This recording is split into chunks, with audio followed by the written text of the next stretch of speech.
Actually, it's not only the minorities who are silent or they are worry, but also the Sunnis who don't want to live under HTS rule. If you're a Sunni, it doesn't have to be that you support also HTS, because many Syrians are Sufis. They're not Salafists. And what Jolani is doing basically is replacing all the Sufi imams and sheikhs from the mosques and from the Ministry of Endowment with Salafists. Nothing is left except for a few gangs governing the country. And this is a recipe for endless conflict. And it's a recipe for balkanization. And I think the Americans and the Israelis, they want to balkanize the country.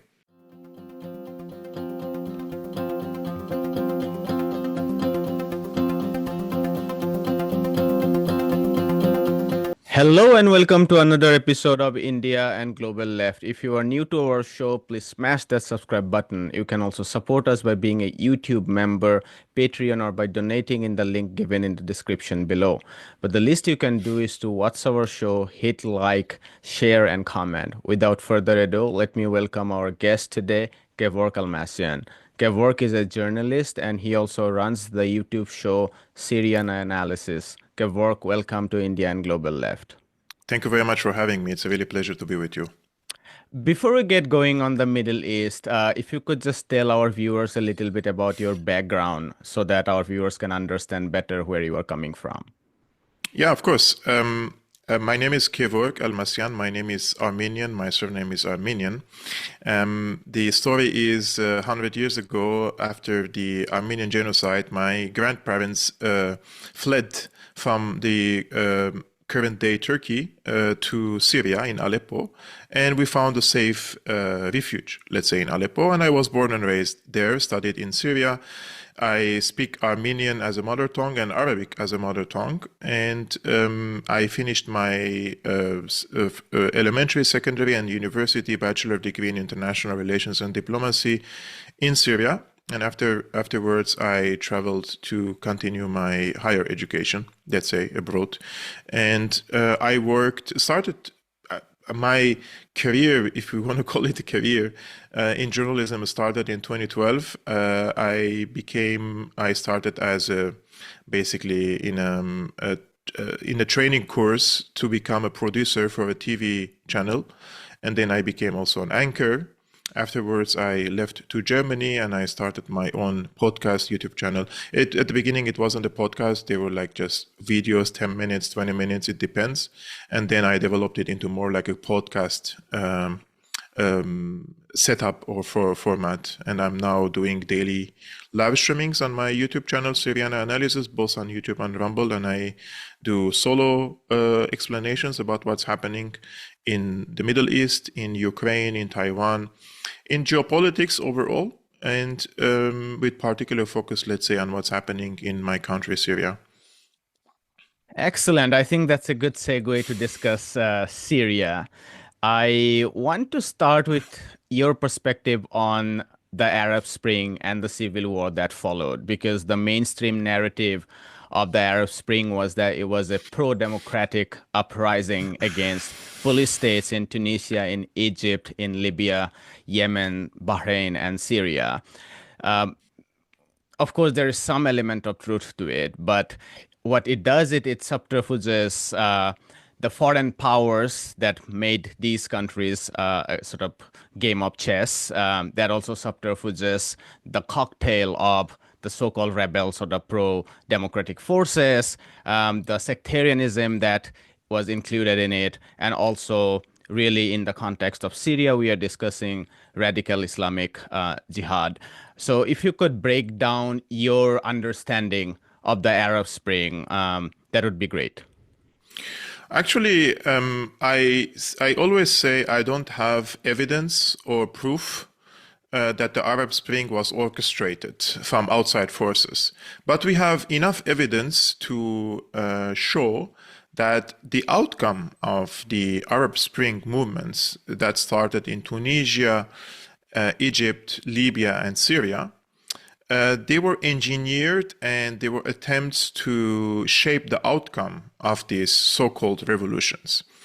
Now, for a revolution to start, there has to be growing number, let's say, of people having their issues with the government, and they basically dislike the policies or the successes or the failures of the government. And then they start coming together, forming their committees and electing a leader and presenting a political program and going to the streets. It could take different shapes and forms, but the last step is the revolution, when everything becomes successful and the new political leadership is in power. Now, in Tunisia, we've seen that the president fled the country and the military has taken over. And during this time, we have to understand that just like any place in the world, Arab world is also influenced by the media coverage. And because most people do not speak Arabic, those who are analyzing the Middle East in the West, for example, they don't follow Arabic channels. They don't see what is the coverage of Qatari-funded channels, or what is the coverage of the Emirati-funded channels or the Saudi-funded channels. But if you follow them, you will see that each and every one of them is speaking something different from each other. Why? Because they have different political agendas.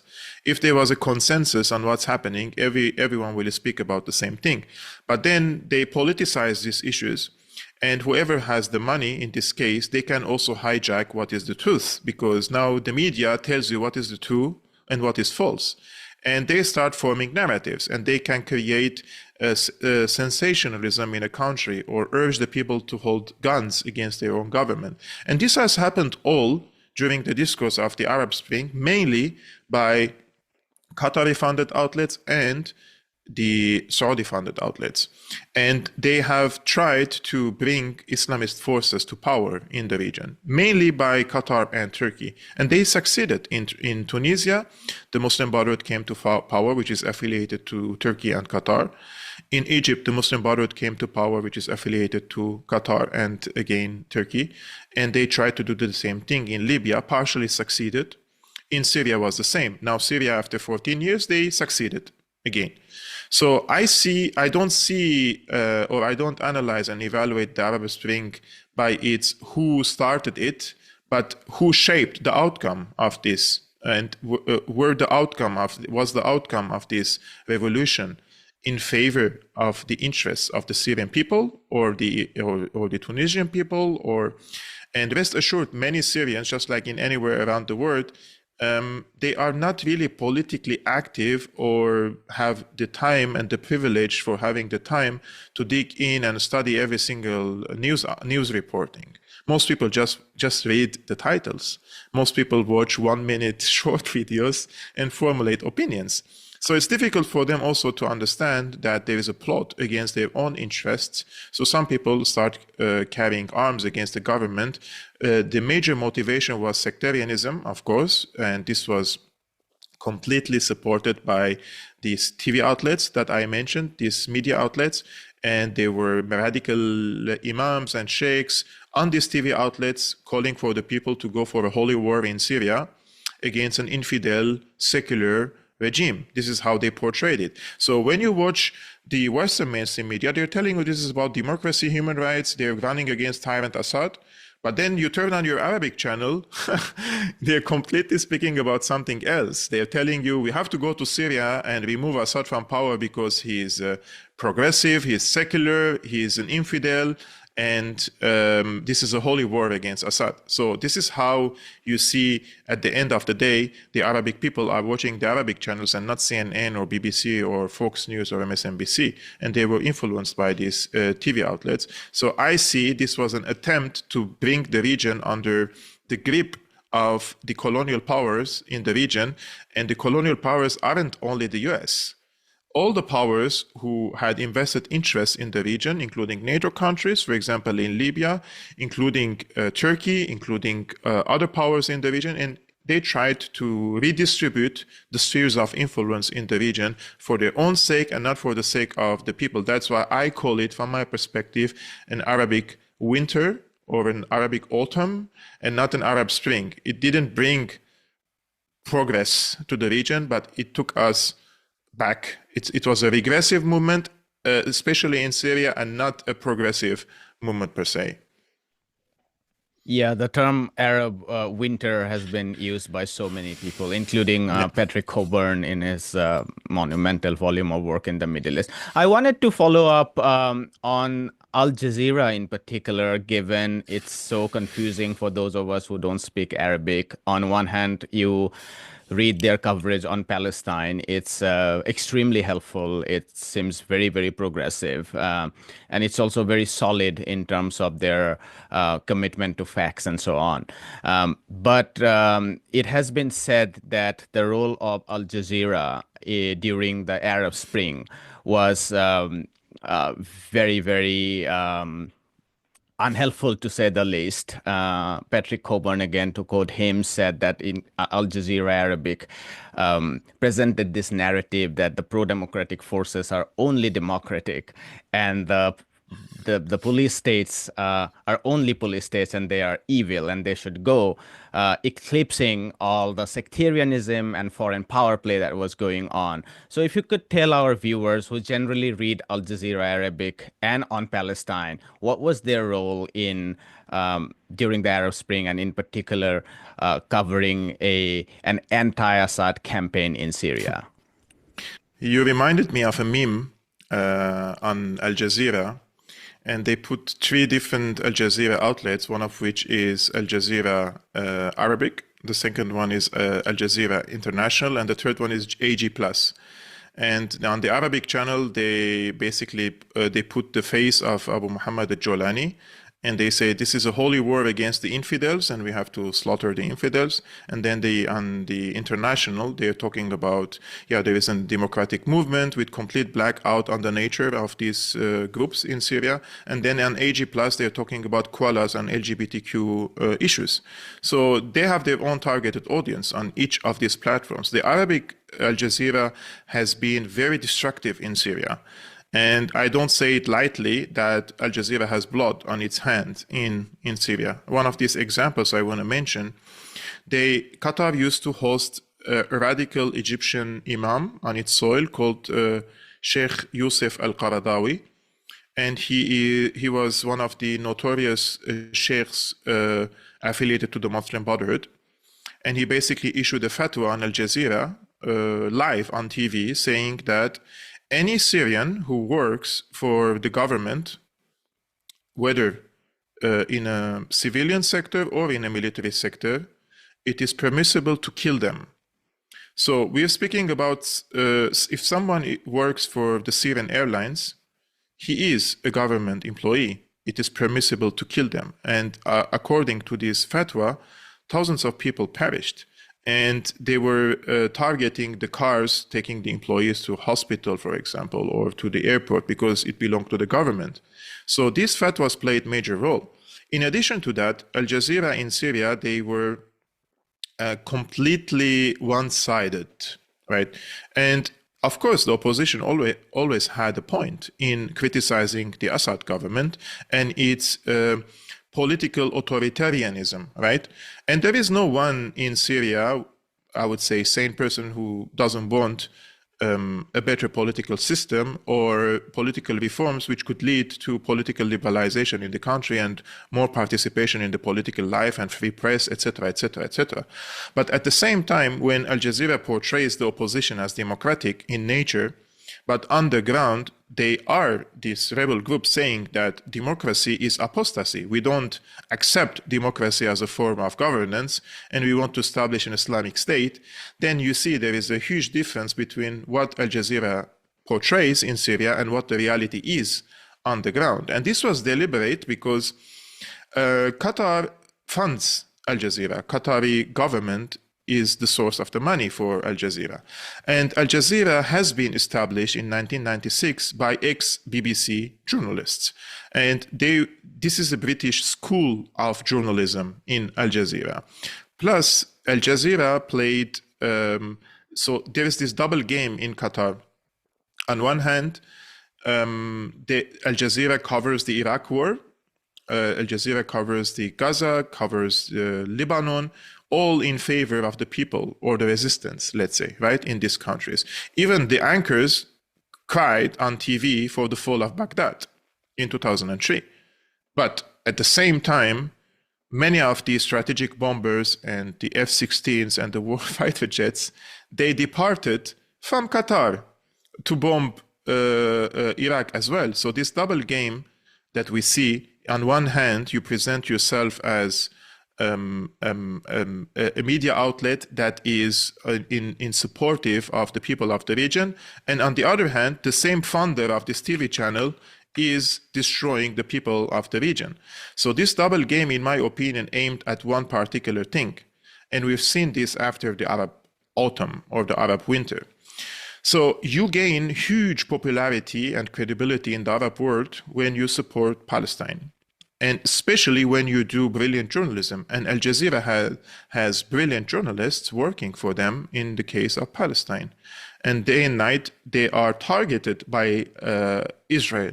They're killed by Israel, right? So we cannot say anything negative about the journalists working for Al Jazeera. I'm talking about the editorial line, the double game they do. So on one hand, we have to support Palestine. This is what Al Jazeera says. But on the other hand, Al Jazeera trying to destabilize and destroy the backers and the players that are giving tangible support to the Palestinians.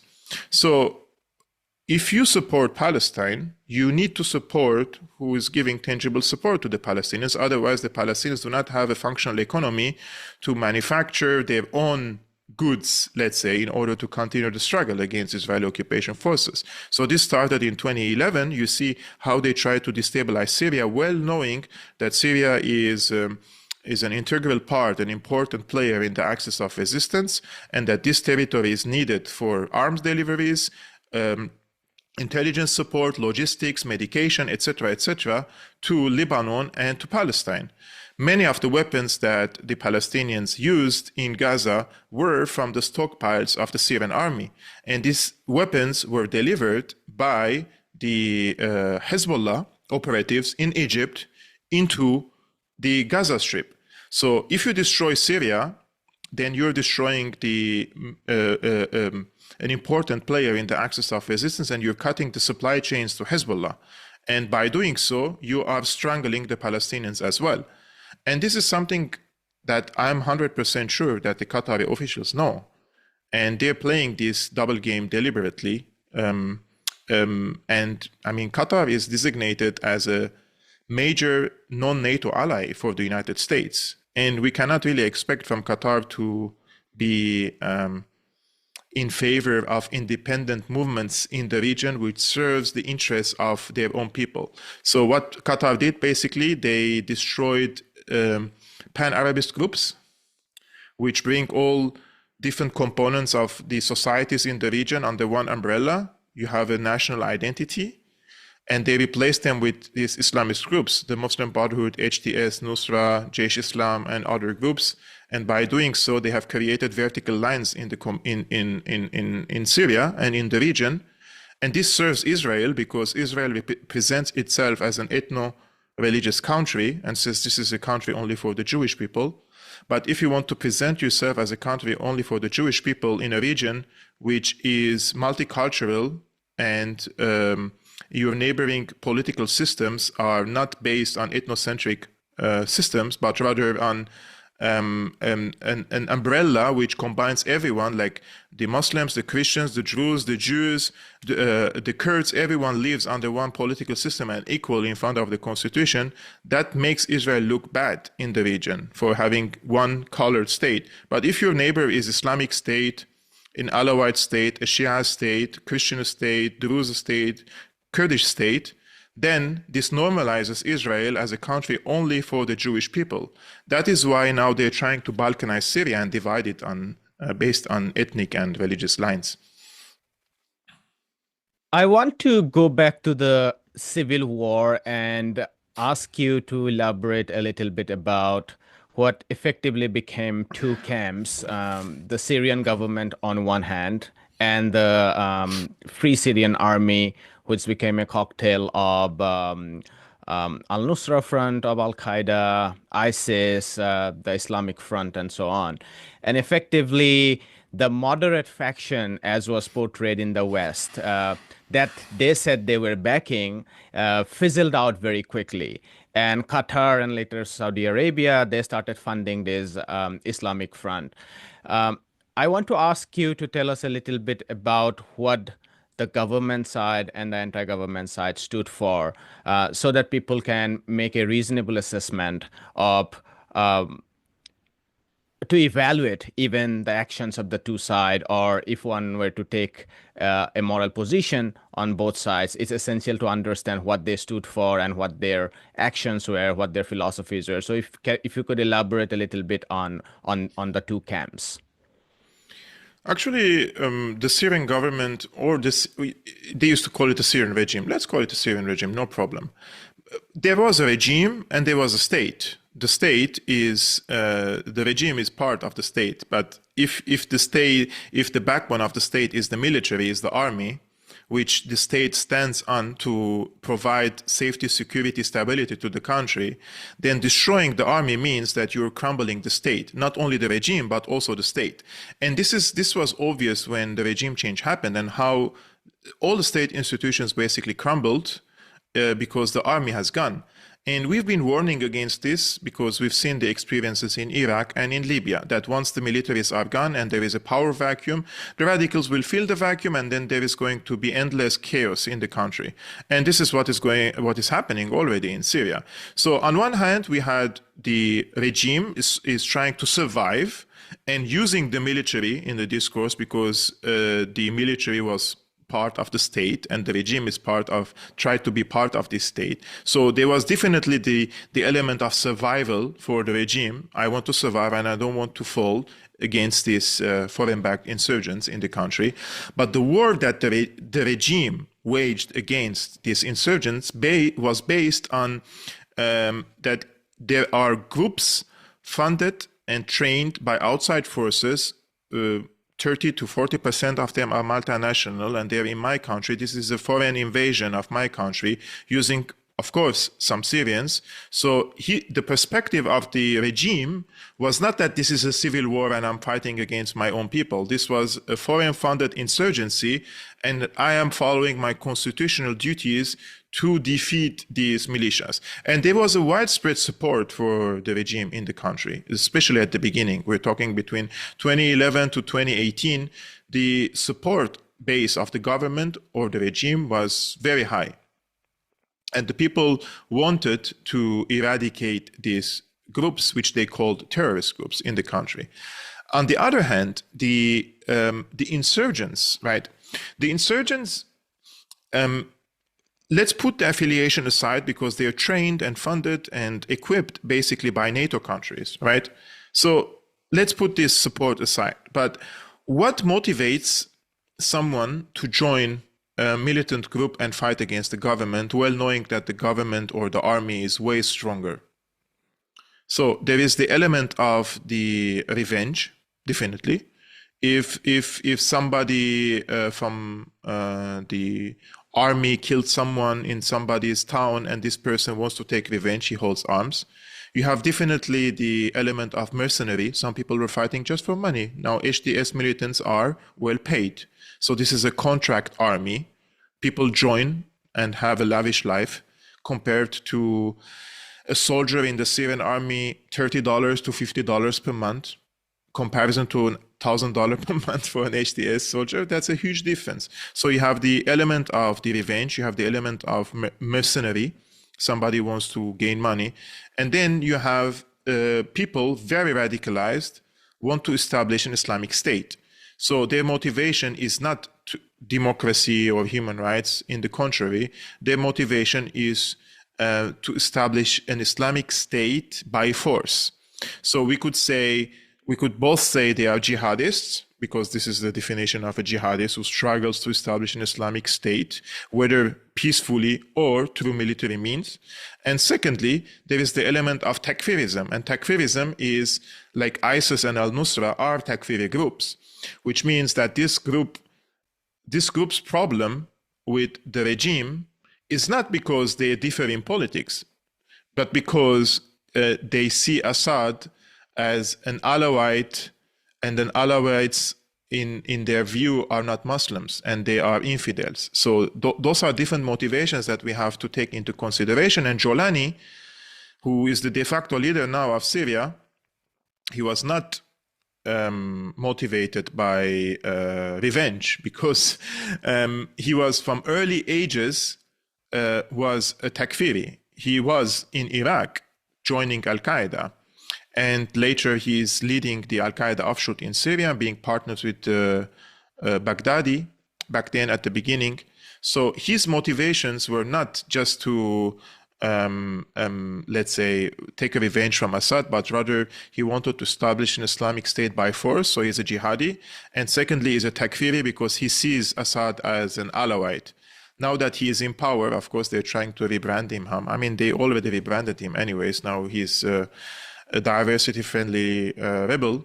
But people need to understand where this person comes from, and a change of approach from Jolani is disingenuous, because nobody can reform his mind from being an Al-Qaeda ideologue, we're talking in like 2019, to 3-4 years later becoming a diversity friendly. It takes people's long time to erase this type of poison from the brain, but he's an opportunist and he knows where are the winds now. So, and he wouldn't become a leader of Syria unless he does this U-turn. But what he's doing underground now in Syria, basically, he's following the same strategy, but with different tactics, with full endorsement from Western governments and this diplomat shaking hands with him and calling him His Excellency. He's not even elected from the people yet. I mean, nobody elected Jolani. He came after a coup. He came after a successful insurgency. So he's not the president of Syria to call him His Excellency. He doesn't represent Syria, but everybody acts like he does. But I'm sure you know that we don't live in a rules-based international order. So under such circumstances, I think it become really mockery for someone like the chief of ICC, Karim Khan, going to Syria and shaking hands with Jolani, whereas Jolani, he was the emir of Idlib. He runs dungeons there for his opponents, and he executes people in the streets for committing adultery, right? Or accused of committing adultery, including women. So I think in this case, we have to really say that this was the worst outcome that would any Syrian would hope for, or any genuine Syrian would hope for. Of course, you will see many people celebrating. Unfortunately, there were many people celebrated when Baghdad fell, and when Libya fell. I still remember these footages coming from these countries. But a few years later, we've seen the consequences on the people themselves. So I'm not optimistic per se about the future, the near future in Syria. I wanted to ask you a little bit about the role of Israel here, and also later we can discuss Turkey a little bit, because you have already spoken about Qatar and Saudi money going there and weapons going there and radical ideology going there. If you could clear a little bit about the role of Israel, given Syria historically was so central along with Egypt, in the Palestinian nationalist cause. Increasingly, of course, with the problems that the Syrian state faced, its ability to support the resistance was diminished to some extent, but it never disappeared. So if you could explain Israel in this equation. I think Israel wanted to strike a deal with Syria a long time ago. And because they had the US in their back, so they were in a superior position, and Syria didn't accept to compromise with Israel on the Golan Heights. Now, on the Syrian side, they were, when Syrian army entered Lebanon to stop the civil war, they created like a buffer zone there with Israel. So the conflict with Israel was ongoing on Lebanese territory between 1980 and 2005. But once Syria withdrew from Lebanon to Syria, 5 years later, the war has moved inside Syria. And I say this with great confidence because I believe that if Syria's foreign policy approach was like in Saudi Arabia or in the UAE, normalize ties with Israel and abandon the Palestinians, push them under the bus, then this regime change war would not have started in 2011. So the main motivation of the US was the security of Israel. And this has accelerated in 2006 because Syria has given unprecedented military support to Hezbollah in 2006 July war in order to kick the Israeli forces out of Lebanon. And this was, from the American-Israeli side, Syria crossed the line. That giving Hezbollah anti-tank rockets and then publishing videos after videos of destroyed Israeli Merkavas, which has its own reputation and market, and also its deterrent factor has gone, right? Which group was able to destroy 9 Merkava tanks in one day, but Hezbollah, thanks to the Russian weapons that Syria received and then delivered them to Hezbollah. So the Israelis never forgotten that. And the Americans and the French tried to meddle and tried to persuade Assad to join the more transatlantic world again in 2007 and 8. And they invited him to Paris, tried to give him they gave him the red carpet treatment, and they pushed him physically on the podium to shake hands with back then Ehud Olmert. No, not Ehud Olmert, the former prime minister. Yes. And he refused to shake hands with him. I think this was the point when they realized that Syria is not going to come on what they call the moderate Arab camp, which consists of the countries which are American and Israeli, let's say, friends in the region. And they wanted to get rid of Assad. One of the reasons was this. The second reason was energy, of course, because Syria was offered by Qatar to extend the gas pipelines of Qatar to Turkey, and Turkey would be a major distributor of Qatari gas to Europe. But Syria rejected that because this was also targeting its strategic ally, Russia, basically. If Qatar can deliver gas, then Europe doesn't need Nord Stream pipelines. So those were files all interconnected, and Assad rejected it. And you see the enthusiasm of Qatar and Turkey during this war to topple Assad because they have a big interest in Syria. Not only the gas pipeline, but also in the Mediterranean, in front of the Syrian shores, they found huge gas fields beneath the Mediterranean. And now, why the current regime in Syria, Abu Muhammad Jolani, wants to hold elections in 4 years, because in these 4 years, he wants to end few strategic cases or sign deals with the neighboring countries before an elected government comes to power, one of which is the maritime borders with Turkey. That he wants to give these to the Turks, to Erdogan, to extract the gas in the Mediterranean, plus the Qataris to extend the pipelines, plus the Israelis, the buffer zone they were asking in Syria. So those are the strategic files that Jolani has already given to the players which supported him in the past 10 to 13 years, Turkey, Qatar, and Israel. And Israel, in this case, they didn't give, let's say, a blatant direct support like Qatar, Turkey, Saudi Arabia, and the rest. But they were definitely part of it in few different ways.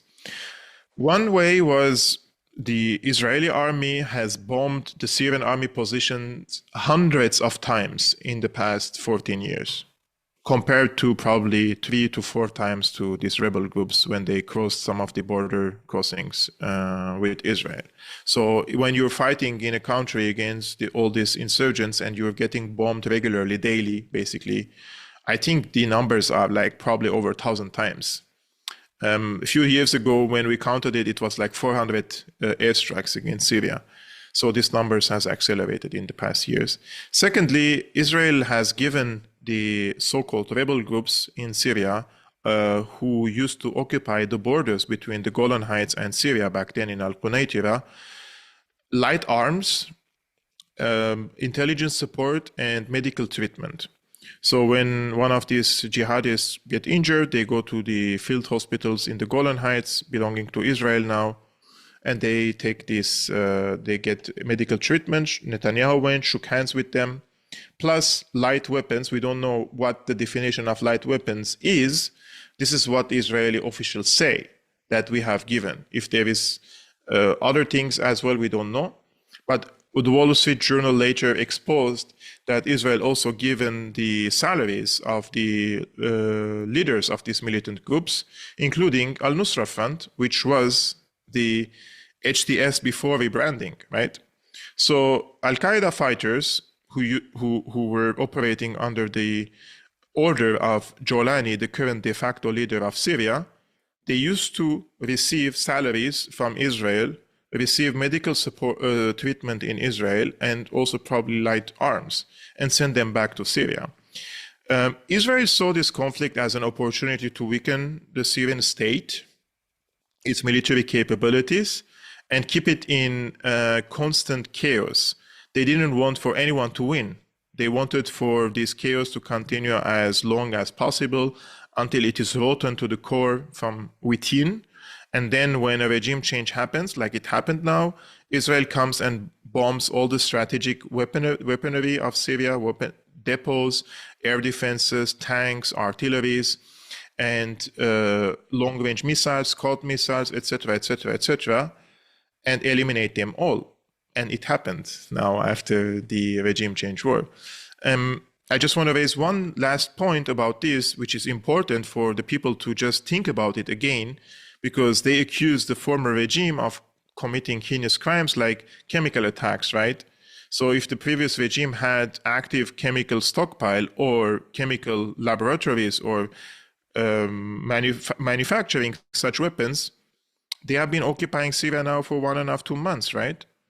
And they found none of these WMDs in Syria because they didn't exist to begin with.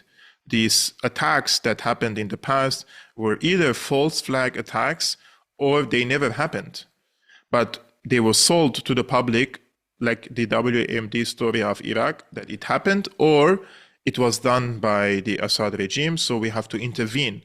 Those were all smokescreen for the people to be either passive or support for an intervention in Syria, because there was a butcher who used to go from one town to gas his own people. So narrative was very important. And at the beginning of this conversation, we spoke about Al Jazeera. Al Jazeera was the #1 leading this opinion or this narrative in the region, and in giving the people they install the thought in the heads of the people, including the Palestinians. Like, this is something that is weird to see a Palestinian celebrating the regime change in Syria. And does any Palestinian think the regime change happened because Bashar was a dictator or because of his geostrategic posture in the region? Why would the United States be interested in investing $1 billion per year? So we're talking about 1/10 of the budget of the CIA every year on Syria for 7 continuous years to bring democracy and human rights to Syria. I mean, that would be a new for the CIA, because in the past decades they have been basically doing similar operations in Latin America, supporting these juntas, their death squads.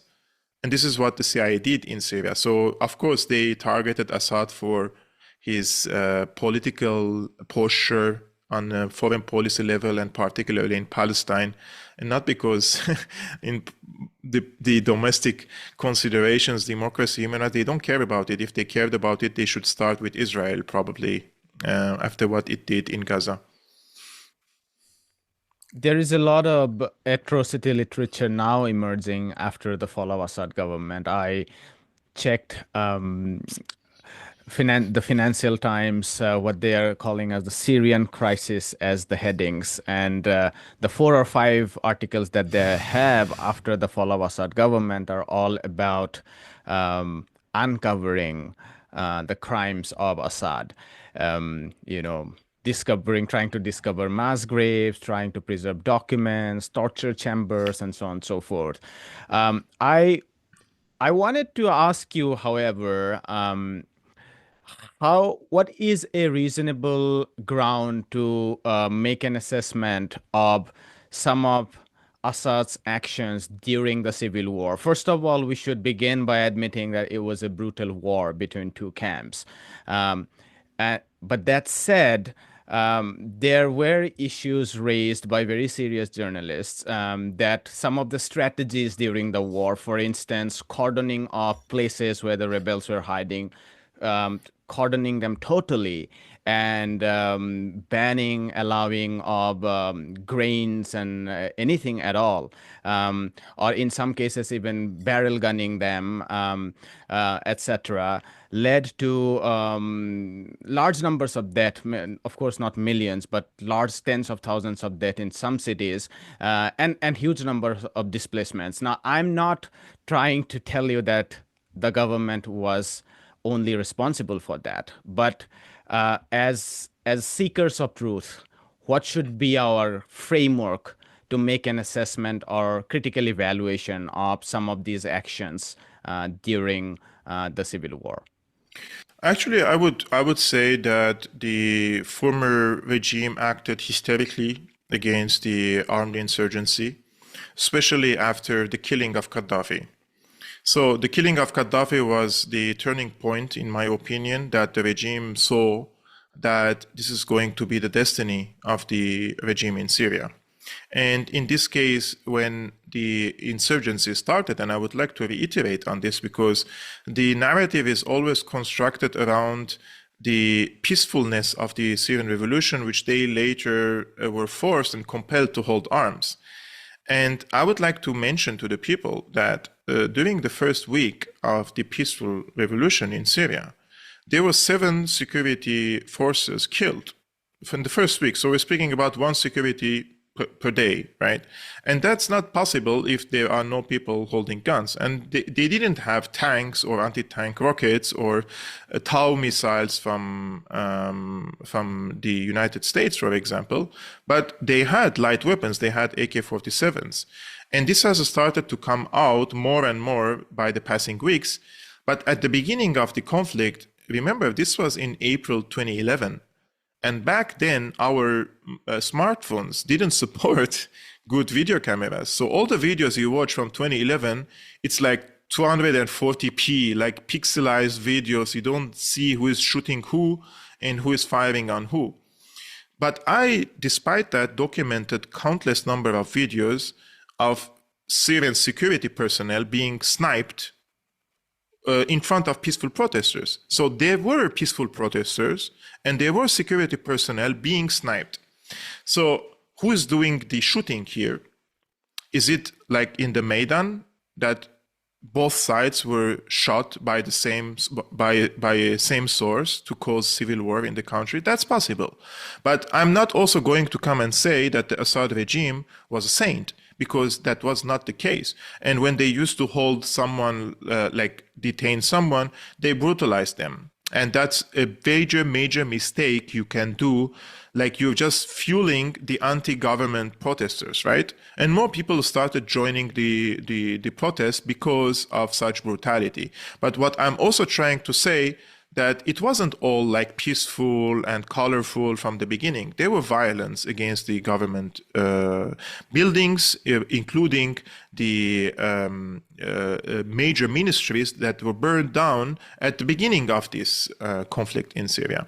Now, I think if we want to evaluate it at the end of this conflict, right? So let's see the statistics.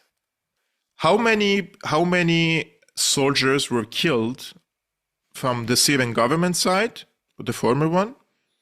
How many militants died on the side of the insurgency? And how many civilians died?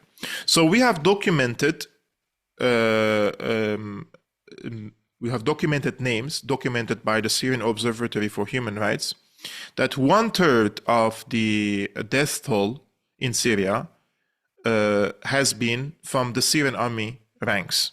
and the affiliated forces, so national defense forces, etc. So 1/3 were from the regime side.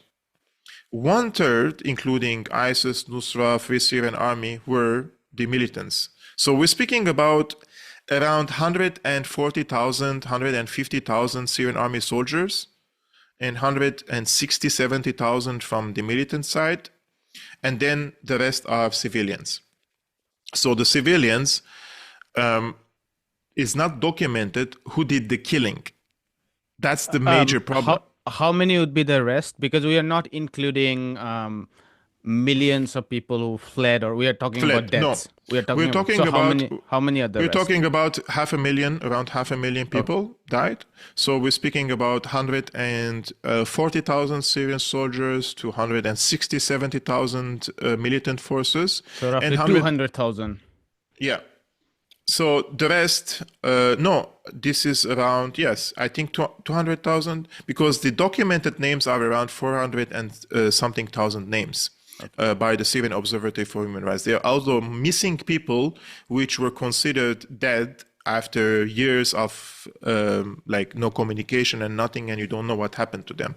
So in this case, I would like to agree with you that some of the tactics of the regime were brutal, and it was justified in Syria by the regime itself that we have a multi-front war, not only against militant groups, but also against the Turkish army, against the US army, against Israeli occupation forces in our country.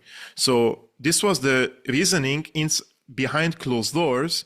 People were telling each other, like, we need to keep our strategic weapons intact. We can't use our advanced tanks. We can't use our guided missiles, etc., etc. So we have to come with a solution to continue this conflict against the insurgents, and at the same time keep these outside forces deterred from further expanding in the country. So what they did is, in this case, they have developed something called these barrel bombs. So these barrel bombs is just unguided barrel. It's a barrel filled of TNT, and they just drop it from a helicopter over a place which they believe it's a militant headquarters or something. But this is all unguided. So this has led to also many, let's say, unintended people got killed. That those people were not intended to be killed, but this was a brutal tactic by the regime which led to high death toll. So I would like to say this was a major mistake by the regime, and at the same time it was justified by them by saying that, but if Israel invades, I don't have a supply chain now, so I have to keep my sophisticated weaponry. But at the end of the day, this was something that I always say, this is the worst outcome, because first, they spared all these weapons for later if something like a foreign invasion happens to the country. So we use unguided weapons, and collateral damage is very big. And at the end of the day, the regime change happens and the foreign powers succeed, and you don't even fire any of your strategic weapons against the supposed enemies, and in this case, the US, Turkey, and Israel. So why did you save them for later if you were not intending on using them and fleeing the country? I think this is a major question that should be that Assad himself, should be asked if he is allowed to give an interview in Moscow. I want to understand a little bit about your ability to foresee the fall of the Syrian government. Many of us were wrong there. We didn't see that the government would collapse that quickly. One of the reasons being that the traditional serious narrative from commentators on Syria was that neither sides were too strong to win completely. And unless there is a very direct foreign intervention, it was very, very difficult for either side to eliminate the others completely. But that was not what happened. Talk about how the government that sustained through those stormy years from 2011 but through 2015 to 18, and then there was a frozen conflict in some of those northern cities into 2020, suddenly collapsed. Also talk about the impact of the economic sanctions on Syria. Actually, as I mentioned at the beginning of the conflict, the government had big popularity and the people didn't want for these Islamists to rule the country. So it wasn't only a support for the government, but some people said, I will side with the government because I don't like the alternative. And I would argue that between 2011 to 20, probably 18, 19, the popularity of Assad was like 60, 65, 70% or so, right? So major part of the country supported him. Then this started to, but during this time, the people saw who is the enemy. So they saw there is a serious, tangible threat, existential threat coming from a particular group or groups of these militias, and they saw the enemy and they saw who is protecting them. So they had chosen a side. And in this case, most people chose the Syrian army. But then when the hot war was over in 2018, 2019, and Trump ended the regime change war through the military wins, he cut the funding of the CIA in Syria and eventually for the militias. And you saw the very rapid and quick crumbling of many of these jihadi groups in Damascus, in Aleppo, and they were all forced to go to Idlib. Now, during this time, Trump replaced this hot war with a hybrid war, with more economic war against Syria. And he imposed draconian sanctions on the Syrian economy, strangled the Syrian economy, and basically devalued the Syrian lira. So if you used to buy this pen for 1 Syrian lira in 2018. In 2019, this was 100 lira, so 100 times more. Now it's even more. So there was a big inflation, the value of the lira dropped, and the salaries are the same. The government is printing money to feed the people, but this only creates more inflation. And then the people were in a position like, talking like to the government, basically, we stood by you or supported you because there was an existential threat, and this existential threat is gone, and we expect now that our livelihoods to become better and not worse.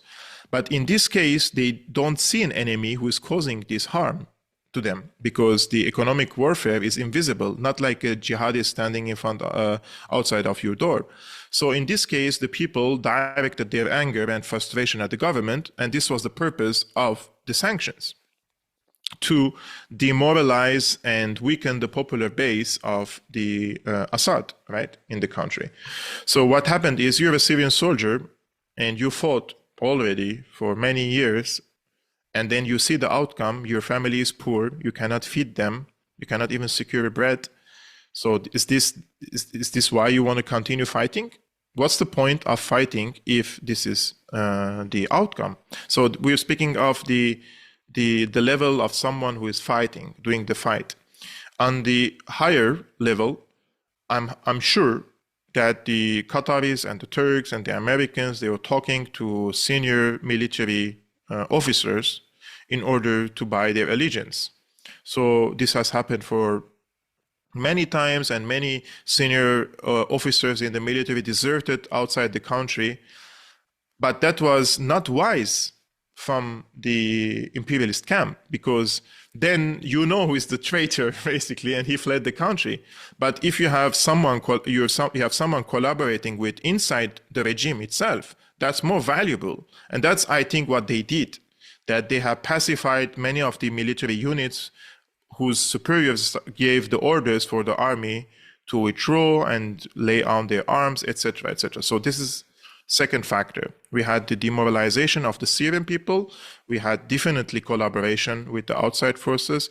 We definitely had lots of psychological operations waged by different media outlets, including Al Jazeera, who were underground doing live streamings from Syria where we don't have good internet. Probably they were using the Starlink of Elon Musk, which is, by the way, not activated in Syria, but in this case it was, miraculously.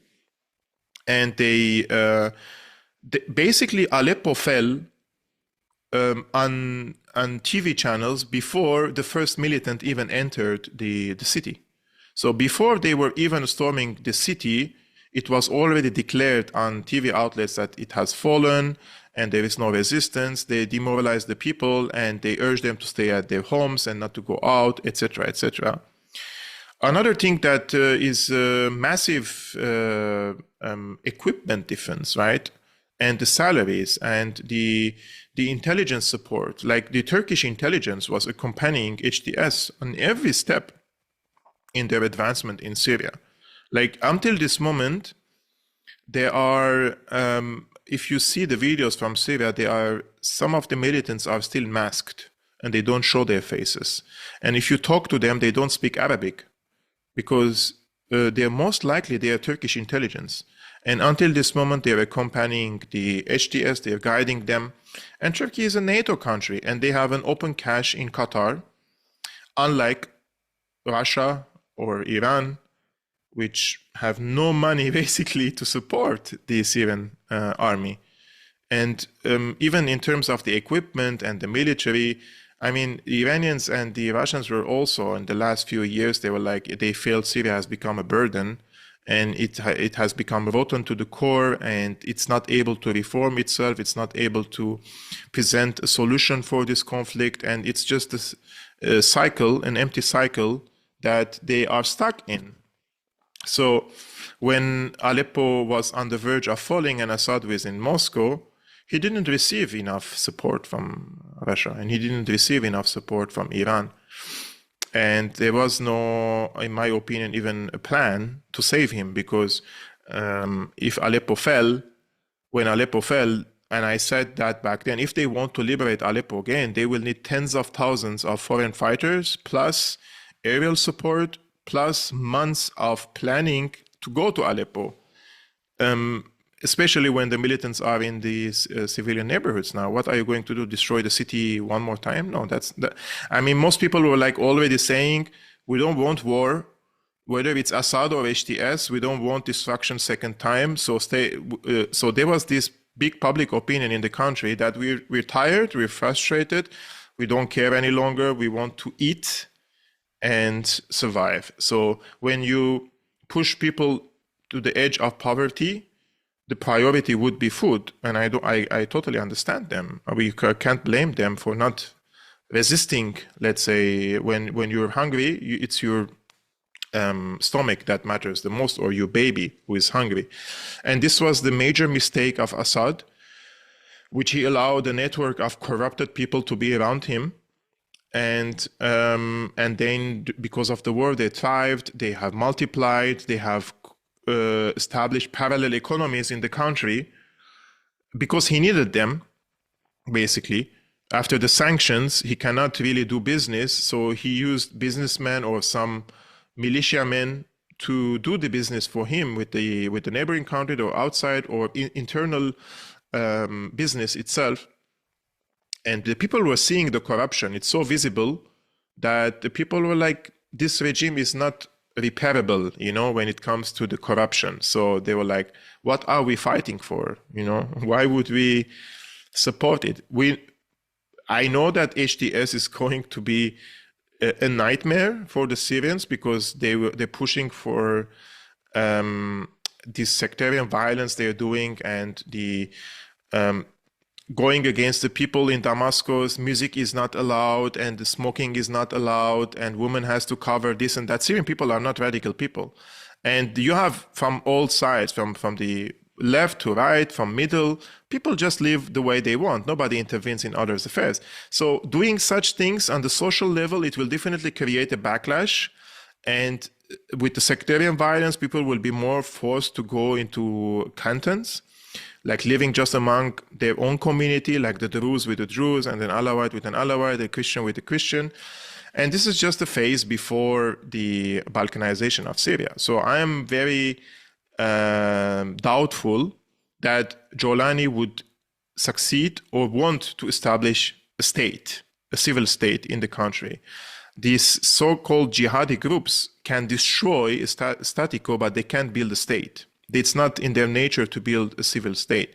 And the experience on the ground shows this, that the people are being targeted daily, professors, doctors. I'm reporting about them every day on my X account people are just missing because the HTS militants nobody is above them. It's just a jungle. You can do anything you want. You can kill, you can do summary executions. You accuse anyone saying you were a collaborator with the Assad regime and you just can kill him.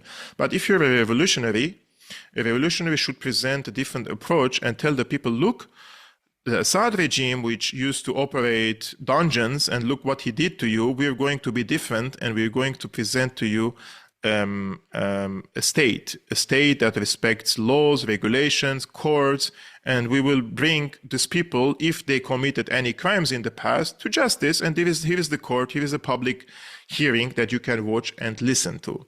But none of this is happening. It's just killing of people in the streets because somebody said he was a collaborator with the Assad regime.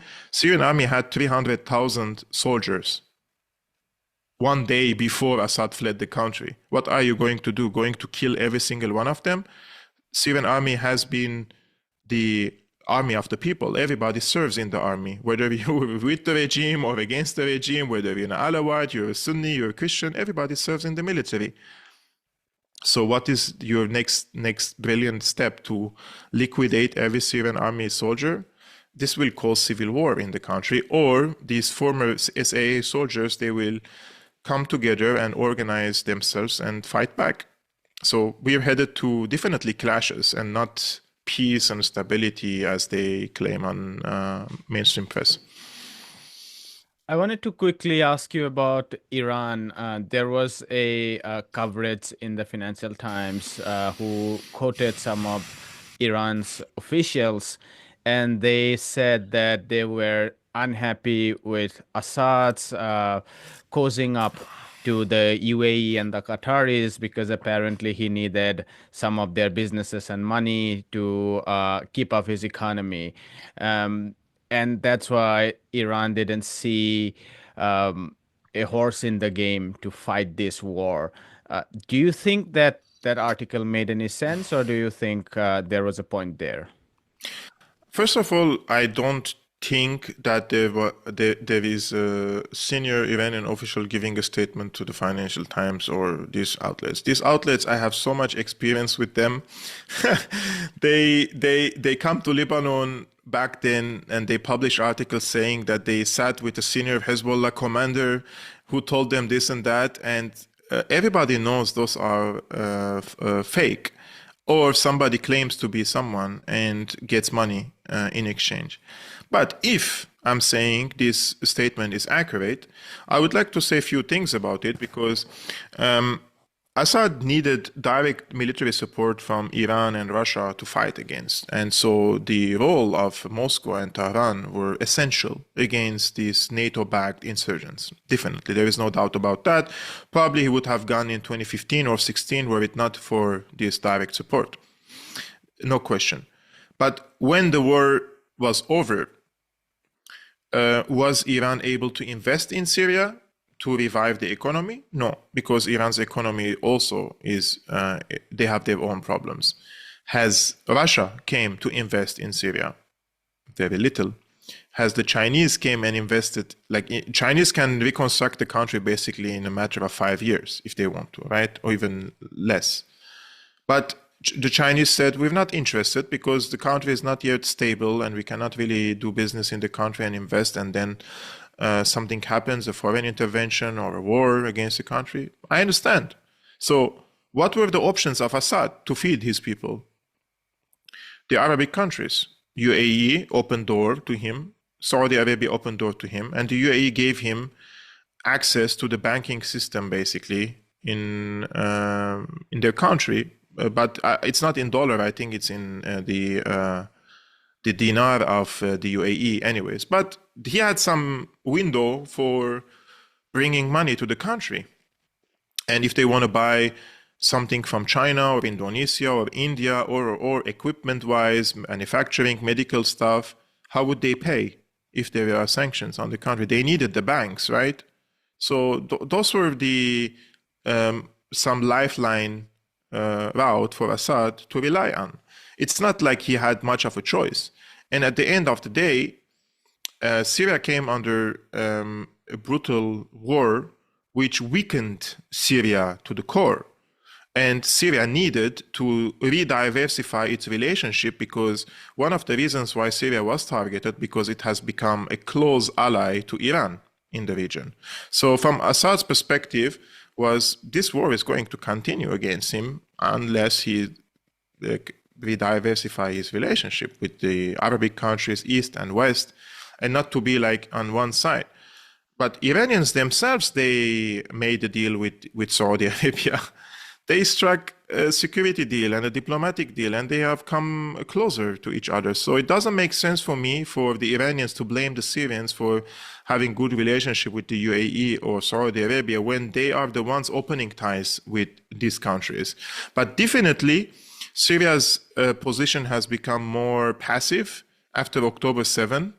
Like the enthusiasm in Damascus after 2006 war against Lebanon, compare it to the attitude of Syria in after October 7 when Hezbollah intervened. I learned from Damascus, from my sources, that Assad told his visitors that he doesn't trust Hamas after October 7 because he was once backstabbed by Hamas after 2011 when Hamas used to have its headquarters in Syria, and they left Syria because they chose to go to Qatar. So there was no support, let's say, from Syria to Hamas, direct support. And to Hezbollah, they just allowed Hezbollah operatives in the country to operate freely, and if they want to send weaponry from Syria to Lebanon, but not to the extent that it was the case in 2006, and not as openly as it was in the past. So the point when I think the Israelis and the Americans decided to knock out Assad was a few weeks, 3 or 4 weeks before his departure. Basically, the Jordanian foreign minister visited Assad in Damascus and delivered a message from the Israelis and Americans, and the message was they're expecting a ceasefire agreement in Lebanon, and when the ceasefire agreement is reached, they expect from Syria to be cooperative. And by cooperative, they mean they want for Syria to stop the supply chains to Hezbollah so that Hezbollah becomes a local player in Lebanon. And Assad said no to that demand. And a few weeks later, when the ceasefire agreement reached in Lebanon, what did Netanyahu say? He said that Assad is playing with fire and in the speech. And 6 hours later, HTS attacked Aleppo. So I think that those are all interconnected, and Assad wanted to have like 1 foot here and 1 foot there, and at the end he lost everything, and he lost the country as well because Syria is gone. Like there is no Syria now. There is a terrorist group in charge of the country. You have how many militaries? Russian, American, French, British, Israeli, Turkish. So besides the intelligence assets of these countries, plus the countries that send intelligence assets to Syria under the guise of humanitarian work, journalists, etc., etc. So the country is completely lost, and it's lost its sovereignty, it's lost its military capabilities. Nothing is left except for a few gangs governing the country, and this is a recipe for endless conflict, and it's a recipe for balkanization. And I think the Americans and the Israelis, they want to balkanize the country. I want to leave you with a last question, and you can be very brief in answering this.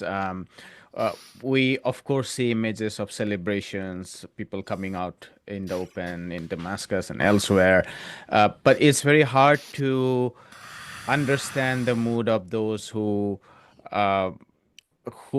are silent, who are fearful, and who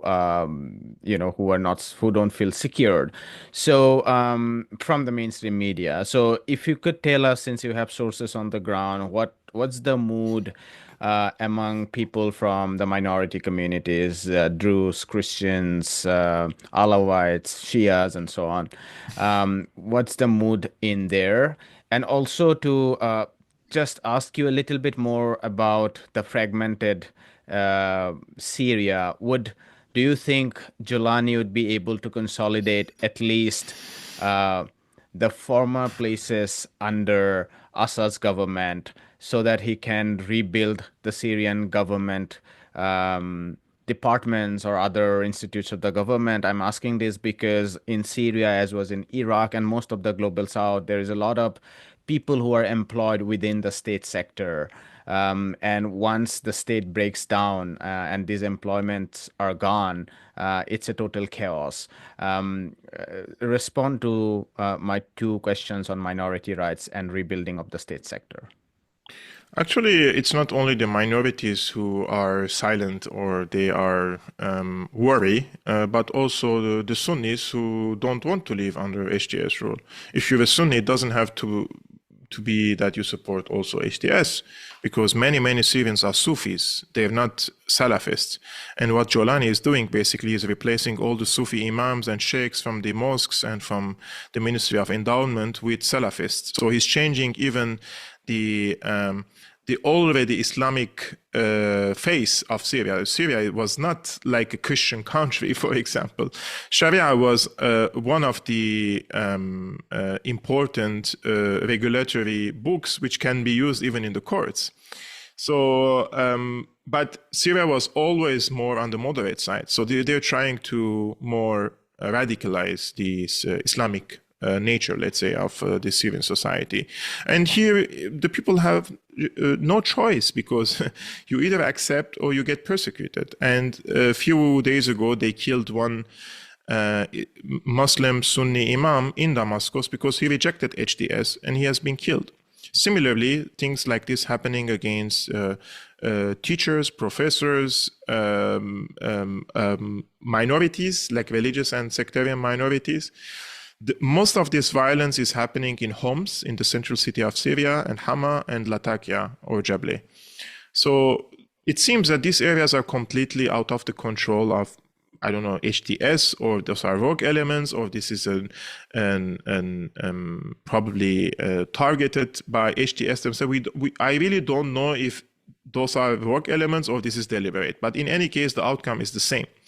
There is an active ethnic cleansing against the Alawites in Homs, Hama, and they're kicking out them with hundreds. And this is reported daily by the Syrian Observatory for Human Rights, which is an anti-Assad outlet for a long time.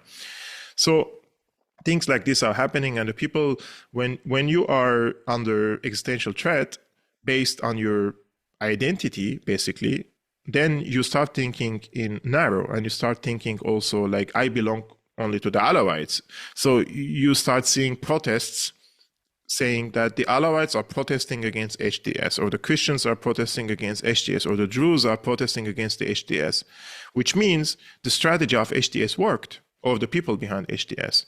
Because only a few months ago, before the regime change, nobody came and said like the Christian, like a community, it's just like they're one community that operate in isolation from other communities. No, everybody was Syrian, and Christians are in Homs, in Aleppo, in Damascus, in Latakia, and everywhere. It's just like the Alawites.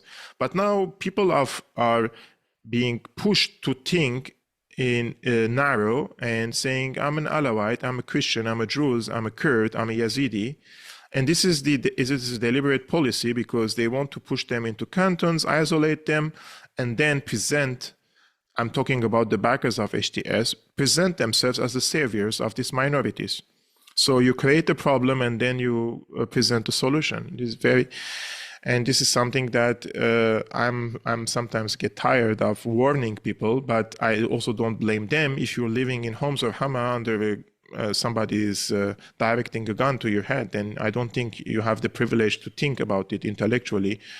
So I think this is the case that they want to do, like present, US wants to present itself and Israel as the savior for the Druze and the Kurds. I think Turkey wants to grab the Latakia and Tartus, the coast, and bring the Alawites under its protection. This has been reported again by Rami Abdelrahman, who is the director of the Syrian Observatory for Human Rights. In this case, I don't see that Jolani is capable to build state institutions. He has sacked 60% of the employees in the public sector. 60%. So you have millions of people jobless now, millions, because many Syrians used to work, majority of Syrians work in public sector. And if you sack 60% of them, I don't think those are just coincidences, because a coincidence means, or a mistake is something that it hasn't been tested before, and you don't know the repercussions and the consequences of a decision. But such decisions have been taken previously in other countries when a regime change happened, and you saw what were the repercussions in these countries. So repeating the same formula in Syria means that you want for the same outcome to be copied in your country, and I don't see it any other way. So in this case, Jolani will definitely not build the state institutions, but he will build an economy based on foreign investment and foreign corporations. And this will silence enough Syrians, because this type of investments will fill the pockets enough for the people to get probably a car and bread and food and one-time vacation per year, just like anyone in Europe, right? I mean, what do the people in Europe do? They work the entire year tirelessly, basically, every day, and then at the end of the year you have 2 weeks of vacation. It's like, but you don't own the money that you are making, because this is just a printed money given to you for in exchange for a service for a company that is not Syrian. And this is not a Syrian production. This is not a Syrian industry. This is something global. Like, the globalists are going to come and invest in Syria. Under Assad, it was completely different, because under Assad, there was a production by Syria, clothing from Syria, shoes from Syria, car assemblings from Syria, cotton from Syria, wheat from Syria, even scientific research from Syria. I would just give very quickly this example, and then if you want, we can wrap up. Syria has developed a genetic code for wheat that is resistant against bugs. And this has been done by researchers in Syria. And this was important for Syria to develop such a genetic code in order to have a good quality wheat and export it to the outside world. And when these so-called rebels occupied this research center, the first thing they did, they stole the data and they sold it to the United States. Because the US has its own problems with this type of wheat growing. So they benefited the US, and then the US sold the genetic codes to South Africa. But what I'm trying to say is, development, in my opinion, comes from the intellectual and the industrial and the scientific class in the country itself, building its own products, its own industries, and exporting to the outside world. Then you are a producer. Now Syria has become a consumer, basically, of foreign goods.